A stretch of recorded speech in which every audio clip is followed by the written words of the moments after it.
আসসালামু আলাইকুম। সবাই কেমন আছেন? আশা করি অনেক ভালো আছেন। আমিও আল্লাহর রহমতে অনেক ভালো আছি। কিছুদিন আগে আমি পুরি বানিয়েছিলাম। আজকে সেই ভিডিওটা আপনাদের সাথে শেয়ার করব। সর্বপ্রথম আমি একটা বাটিতে 2 কাপ পরিমাণ আটা নিয়ে নিয়েছি এবং সামান্য পরিমাণ লবণ ও তেল দিয়ে দিয়েছি। আপনারা চাইলে ময়দাও ইউজ করতে পারেন, কিন্তু আমার বাসায় আটা ছিল, এই জন্য আমি আটাটা ব্যবহার করেছি। আটার সাথে লবণ ও তেলটাকে ভালোভাবে মাখিয়ে তার মধ্যে দিয়ে দেব সামান্য পরিমাণ পানি। পানিটা আস্তে আস্তে দিয়ে একটা ডো বানিয়ে নিব।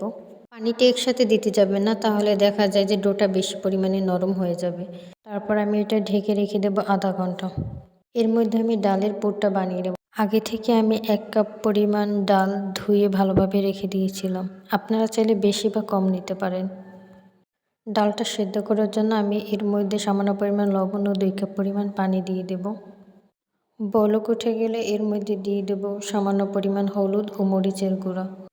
তারপর আমি একটা ঢাকনা দিয়ে ডালটাকে ঢেকে দেব এবং কিছুক্ষণ পর উঠালে দেখতে পাবেন পানিটা অনেকটাই শুকিয়ে গেছে। এরপর এর মধ্যে আমি দিয়ে দেব সামান্য পরিমাণ জিরা গুঁড়া ও মরিচের গুঁড়া। তারপর কিছুক্ষণ নাড়াচাড়া করলে দেখতে পাবেন পানিটা পুরোপুরি শুকিয়ে গেছে। ডালের পুরটা নামিয়ে রেখে তারপর আমি চলে যাব আটার ডোয়ের কাছে। ঢাকনা উঠিয়ে ডোটাকে ভালোভাবে একটু মথে নিব।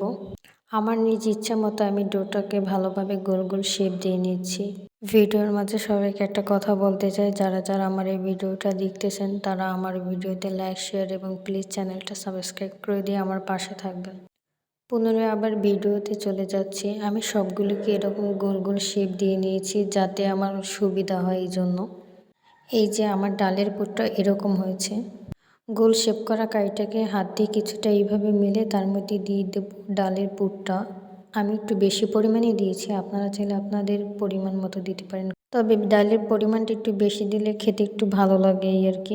এরপর আমি এটাকে আবারও গোল গোল শেপ করে নিব যাতে ডালের পুরটা বেরিয়ে না যায়, সেই জন্য আমি চেষ্টা করেছি যাতে অল্প সময়ের মধ্যে ভিডিওটা সম্পূর্ণ আপনাদেরকে দেখাতে পারি। আমি সবগুলোর ভিতরে ডালের পুর দিয়ে তারপর গোল গোল শেপ করে নিয়েছি। অবশ্যই এটা আপনারা বাসায় ট্রাই করবেন, অবশ্যই ট্রাই করবেন। এটা খেতে অনেক মজা হয়েছে। অনেক সময় দেখা যায় আমরা বাইরের খাবার খেলে সেটা বেশি পরিমাণে খেতে পারি না, খেতে ইচ্ছা করলেও খেতে পারি না।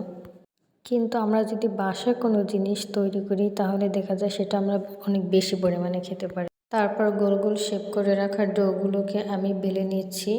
আমি বেশি মোটাও রাখিনি এবং বেশি পাতলাও করিনি, এই যে এইরকম রেখেছি আমি। এখন আমি বাকিগুলো এরকম করে বেলে নিব যাতে আমার ভাজতে সুবিধা হয়। 2 কাপ আটা দিয়ে আমার 9টার মতো পুরি হয়েছে।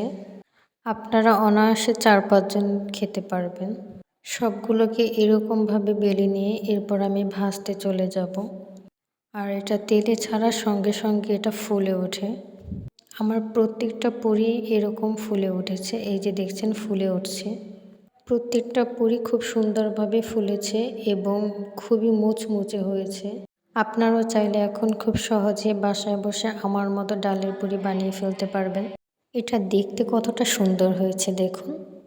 এটা দেখতে যেমন সুন্দর, খেতেও খুব মজা। আপনারা অবশ্যই বাসায় ট্রাই করবেন।